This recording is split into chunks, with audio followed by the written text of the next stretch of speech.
Hello learners, welcome back to my YouTube channel.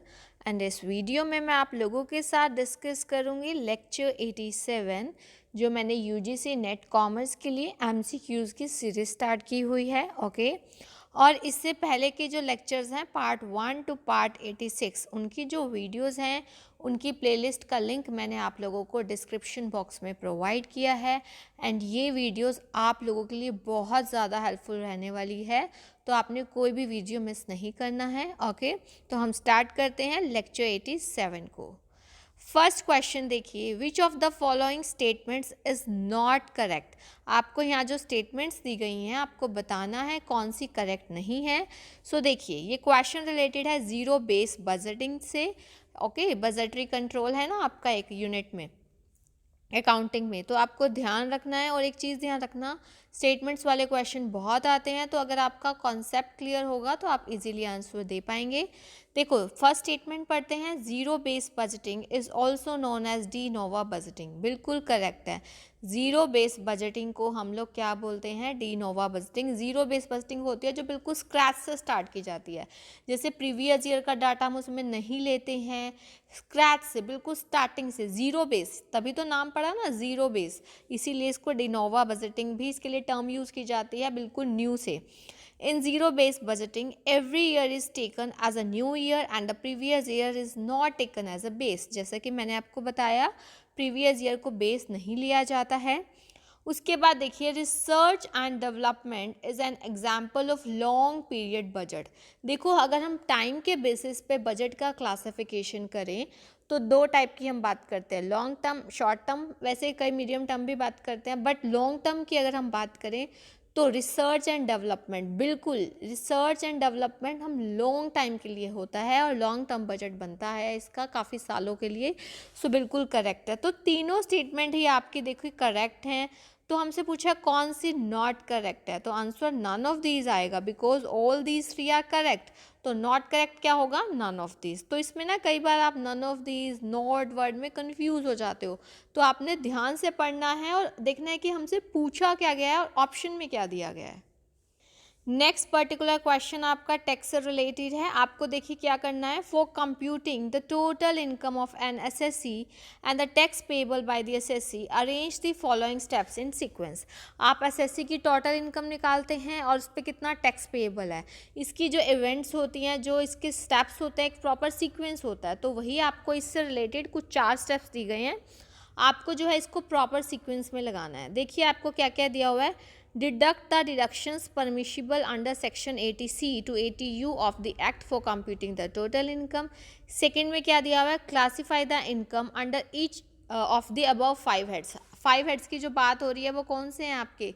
Income from salaries होता है, ठीक है, और क्या होता है, income from house property, PGBP जिसको हम profit and gains of business और प्रोफेशन बोलते हैं, और आपका income from capital gain and income from other sources. Okay so ये आता है। फिर देखिए, deduct from the income under which head, under each head the deductions permissible under the act in respect of that head of income।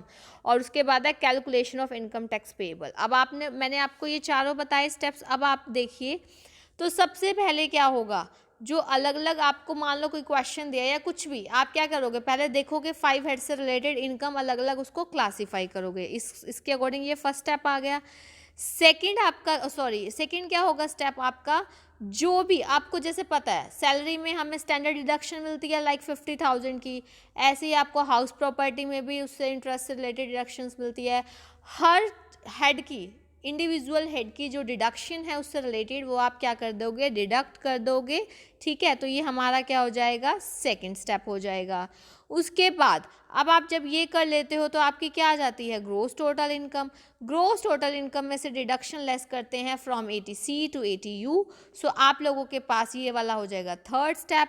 जब आपके पास total income आ गई है तो आप उसके ऊपर क्या कैलकुलेट कर सकते हैं, टैक्स पेएबल। तो आप ये देखिए पहले तो 2 वाला आएगा, फिर हमारा 3 वाला आएगा, फिर आपका देखिए 2 3, उसके बाद आपका कौन सा आया हमारा, दिस वन 1, फिर उसके बाद 4। तो ये सेकंड ऑप्शन में दिया हुआ है। आई होप आपको ये अच्छे से क्लियर होगा। जब मैं ये क्वेश्चन आपके साथ डिटेल में डिस्कस कर रही हूँ, मेरा मोटिव यही है कि आपको क्वेश्चंस के थ्रू भी कंसेप्ट क्लियर हो। और यस, यूजीसी नेट कॉमर्स की जो यूनिट्स है लाइक अकाउंटिंग वगैरह के लिए और बिजनेस मैनेजमेंट के लिए, इनके लिए, और लीगल एस्पेक्ट्स ऑफ बिजनेस, इनके लिए अलग से प्लेलिस्ट चल रही हैं।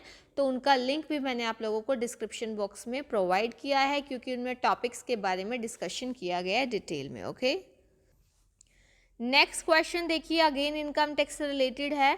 आपको बताना है कि कौन सी स्टेटमेंट जो है करेक्ट नहीं है। ओके, फर्स्ट देखिए, 5 heads of income are there to compute gross total income of an SSC. बिल्कुल, मैंने अभी आपको लास्ट क्वेश्चन में बताया, अगर आप जो हमारे 5 हेड्स है, जैसा कि मैंने आपको बताए थे, उनको अगर आप टोटल करते हैं तो आपके पास जीटीआई आता है, that is gross total income. Second देखिए, income tax levied on those individuals whose income is less than the exempted limited in any previous year. आप ये देखिए, यहाँ पे लेस वर्ड है। अब आप ये देखिए, जिन इंडिविजुअल्स की एग्जाम्पशन लिमिट जो होती है, जैसे अगर हम बात करें 60 ईयर से जो कम वाले हैं, उनकी क्या एग्जाम्पशन लिमिट 2,50,000 है ना। जो सीनियर सिटीज़न है उनकी 3 लाख है, सुपर सीनियर सिटीज़न की 5 लाख है। तो आप ये देखिए, एग्जाम्पशन लिमिट से ज़्यादा हो या कम हो तब टैक्स लगता है। ऑब्वियस है जब ज़्यादा होगा। अगर किसी जो 60 ईयर से कम का है पर्सन, उसकी जो इनकम है 2,50,000 से ज़्यादा है, मोर, यहाँ पे अगर मोर होता ना तो ये स्टेटमेंट हमारी करेक्ट होती। अगर 2,50,000 से ज़्यादा है तभी तो हम उस पर इनकम टैक्स लगाएंगे ना।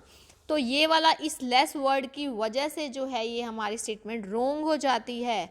और मैंने आपको बताया, एक एक वर्ड आपके लिए पढ़ना बहुत ज़रूरी है। नॉलेज होते हुए भी अगर आप जल्दी जल्दी में कोई भी वर्ड मिस कर जाते हैं पढ़ना, तो आपका आंसर गलत हो सकता है। सो बी केयरफुल। ये और ये हर बार मैं आपको अपनी वीडियोज़ में ज़रूर बताती हूँ, ताकि आपके माइंड में ये चीज़ फिट हो जाए कि हमने कुछ भी स्किप नहीं करना है क्वेश्चन पढ़ते वक्त। ओके, तो हमारा आंसर नॉट करेक्ट वाला सेकंड आएगा, बट फिर भी बाकी स्टेटमेंट पढ़ लेते हैं। थर्ड देखिए, some of various heads of income is called gross total income. पता ही है आपको जीटीआई किसको बोलते हैं, ग्रोस टोटल इनकम। जो अलग अलग हेड्स हैं उनकी इनकम के टोटल को हम लोग क्या बोलते हैं, हम लोग बोलते हैं ग्रोस टोटल इनकम। ओके, सो कौन सी स्टेटमेंट ऐसी है जो करेक्ट नहीं है, तो हमारा आंसर आएगा सेकेंड वाला। ओके, नेक्स्ट क्वेश्चन देखिए, the term previous year means. आप प्रीवियस ईयर यूज़ करते हैं टर्म, उसका क्या मीनिंग है। देखो, आपने टेक्स्ट में सुना होगा, एक तो होता है हमारा प्रीवियस ईयर, ओके, एक हमारा क्या होता है, असेसमेंट ईयर। ठीक है, प्रीवियस ईयर वो ईयर होता है जिस ईयर की इनकम पर टैक्स लगने वाला है, और असेसमेंट ईयर नाम से ही पता चल रहा है, असेसमेंट ईयर वो है जिसमें हम प्रीवियस ईयर की इनकम पर टैक्स लगाते हैं। अब आप यहाँ ये देखिए क्या है, previous year means only financial year, accounting year, calendar year, या the financial year before the assessment year. देखो, जो चारों में से प्रॉपरली डिफाइन कर रहा है प्रीवियस ईयर को, आप वो ऑप्शन चूज करिए। तो जो प्रीवियस ईयर का मतलब the financial year before the assessment year. क्या मीनिंग है, financial year before the assessment year. ये जो है इसको क्या कर रहा है, प्रॉपर डिफाइन कर रहा है। सो डेफिनेटली हमारा आंसर क्या आएगा, डी वाला आएगा। ठीक है, देखो प्रीवियस ईयर आपका, वैसे आप देखिए इनकम टैक्स के पॉइंट ऑफ व्यू से हम 1 अप्रैल, ठीक है, टू 31 मार्च लेते हैं, है ना। प्रीवियस ईयर 12 महीने या उससे कम का भी हो सकता है। For example, newly setup business है, अगर उसने बिजनेस ही अपना जुलाई अगस्त में स्टार्ट किया है तो ऑब्वियस है उसका प्रीवियस ईयर वहीं से स्टार्ट होगा। बट असेसमेंट ईयर जो है आपका, वो आपका क्या रहता है, असेसमेंट ईयर आपका फुल ईयर रहता है, 12 मंथ्स का। ओके, ये चीज़, कुछ क्वेश्चंस थे जो मैंने आपके साथ डिस्कस किए हैं। ओके, अगर आपको किसी भी क्वेश्चन में डाउट हो तो आप पूछ सकते हो। Okay, thank you so much, keep learning and have a nice day.